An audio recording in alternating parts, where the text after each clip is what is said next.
اب یہ چند آیتیں آ گئیں اہل ایمان سے خطاب میں، اب پھر کچھ منافقوں کا معاملہ ایک آ رہا ہے۔ انا انزلنا الیک الکتاب بالحق لتحکم بین الناس بما اراک اللہ، اے نبی ہم نے آپ پر کتاب نازل کی ہے حق کے ساتھ، تاکہ آپ لوگوں کے مابین فیصلہ کریں انصاف کے ساتھ، اور جو اللہ نے آپ کو دکھایا ہے، یعنی ایک تو کتاب دی ہے، قانون دیا ہے، ایک آپ کو بصیرت دی ہے۔ یہ اللہ تعالیٰ کی طرف سے بصیرت خاص، ظاہر بات ہے کہ ایک جج بیٹھا ہوا ہے اور جج کے پاس اپنے کتاب ہے، فائل ہے، شہادتیں ہیں، گواہیاں ہیں۔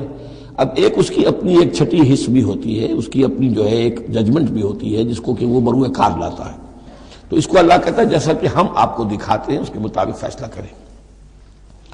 وَلَا تَكُن لِلْخَائِنِينَ خَصِيمًا، اور خیانت کرنے والوں کی طرف سے آپ نہ جھگڑیں، یعنی ان کی طرف سے وکالت نہ فرمائیں کہ آپ کوئی اگر مسلمان ہے، کہنے کو مسلمان ہے خائن، تو اب اس کی طرفداری جو ہے آپ کو نہیں کرنی ہے۔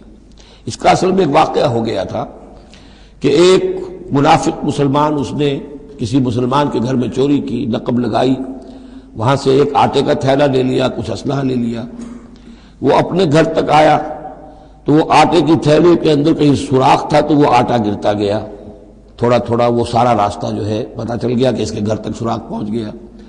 پھر اسے کچھ خیال آیا کہ ممکن ہے مجھ پر شک ہو جائے، اسے پتہ نہیں تھا کہ یہ آٹا بھی میرا راز فاش کر رہا ہے۔ اس نے یہ کیا، اسی وقت جا کر ایک یہودی کے ہاں امانت رکھوا دیا، یہ سامان میری امانت ہے تمہارے پاس، لیکن وہاں بھی وہ نشان جو ہے آٹے کا وہاں بھی پہنچ گیا۔ اب اگلے روز جب تلاش ہوئی اور وہ آٹا جو گرا ہوا تھا راستے میں، اس کو دیکھ کر کھوج لگاتے ہوئے لوگ پہلے اس کے مکان پر پہنچے، اس نے صاف انکار کر دیا، تلاشی لے لی، چیز نکلی نہیں۔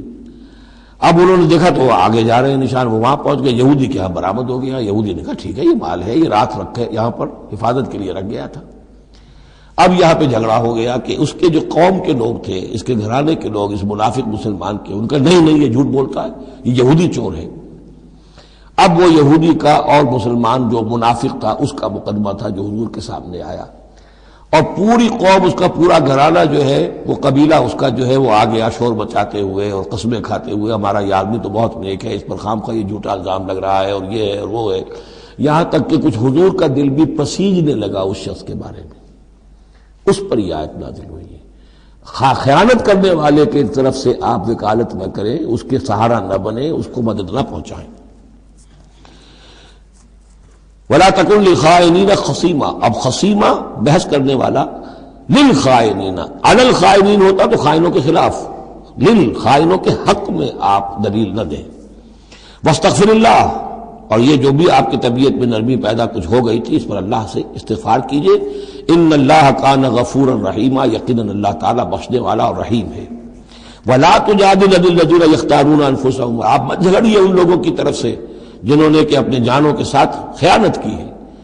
اب ہم یہ امید لگائے بیٹھے حضور ہماری طرف سے شفاعت کریں گے، چاہے ہم نے بے ایمانیاں کی ہیں، حرام خوریاں کی ہیں، شریعت کی دجیاں بکھیری ہیں، تو حضور گویا کہ ہماری شفاعت کریں گے۔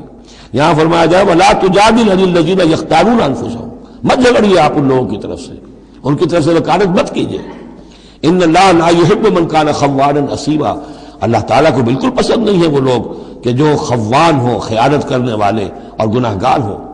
یستخفون من الناس ولا یستخفون من اللہ، یہ لوگ شرماتے ہیں اور چھپتے ہیں لوگوں سے، اللہ سے نہیں چھپتے۔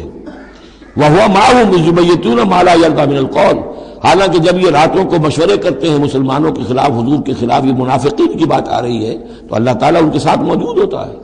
اگر تو ایمان ان کا ہو اللہ پر تو انہیں معلوم ہو کہ اللہ سن رہا ہے ہماری بات۔ یہ مسلمانوں سے ڈرتے ہیں، خفیہ رکھتے ہیں اپنی باتوں کو، ان بدبختوں کو یہ خیال نہیں ہے کہ اللہ وہ تو ہر وقت ہمارے پاس موجود ہے۔ وَكَانَ اللَّهُ بِمَا يَعْمَلُونَ مُحِيطًا، اور جو کچھ وہ کر رہے ہیں اللہ اس کا احاطہ کیے ہوئے ہے، یعنی اس کی پکڑ سے یہ کہیں باہر نہیں نکل سکتے۔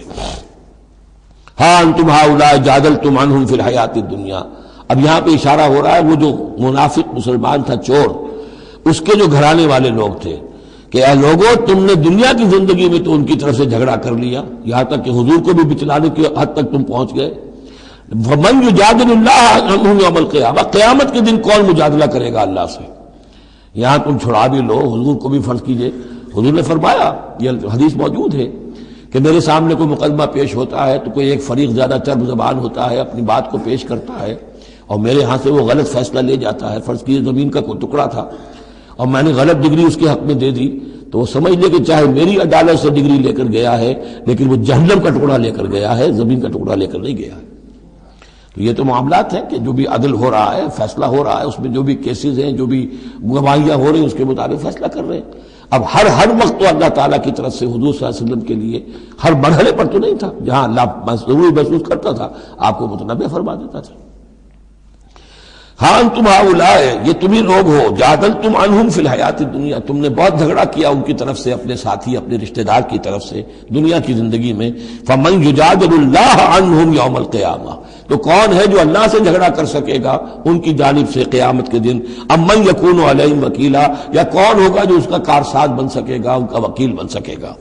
وَمَن يَعْمَلْ سُوءًا أَوْ يَظْلِمْ نَفْسَهُ، اور جو کوئی بری حرکت کرے گا یا اپنے اوپر ظلم ڈھائے گا، ثم يستغفر اللہ، اور پھر اللہ سے استغفار کرے گا، یجد اللہ غفور الرحیم، وہ اللہ کو پائے گا غفور الرحیم۔ سیدھی روش ہے، غلطی ہو گئی، خطا ہو گئی، مان لو، جو دنیاوی سزا ہے وہ بھگت لو، اللہ سے استغفار کرو، آخرت کی سزا سے چھٹکارا مل جائے۔ اب اس سے بھی آگے ہے معاملہ، وَمَن يَكْسِبْ إِثْمًا فَإِنَّمَا يَكْسِبُهُ عَلَى نَفْسِهِ، جو کوئی بھی کوئی گناہ کماتا ہے وہ اپنی جان پر وبال لیتا ہے۔ وَكَانَ اللَّهُ عَلِيمًا حَكِيمًا، اللہ تعالیٰ علیم اور حکیم ہے۔ وَمَن يَكْسِبْ خَطِيئَةً أَوْ إِثْمًا ثُمَّ يَرْمِ بِهِ بَرِيئًا، اور یہ معاملہ تو بہت بڑھ کر ہے کہ کسی نے کوئی گناہ کمایا، کوئی خطا کی، کوئی غلطی کی، کوئی جرم کیا، پھر اس کی تہمت لگا دی ایسے شخص پر جو بری ہے۔ یہودی تو بری تھا، اس کو سزا دلوانے کے لیے سب تل گئے۔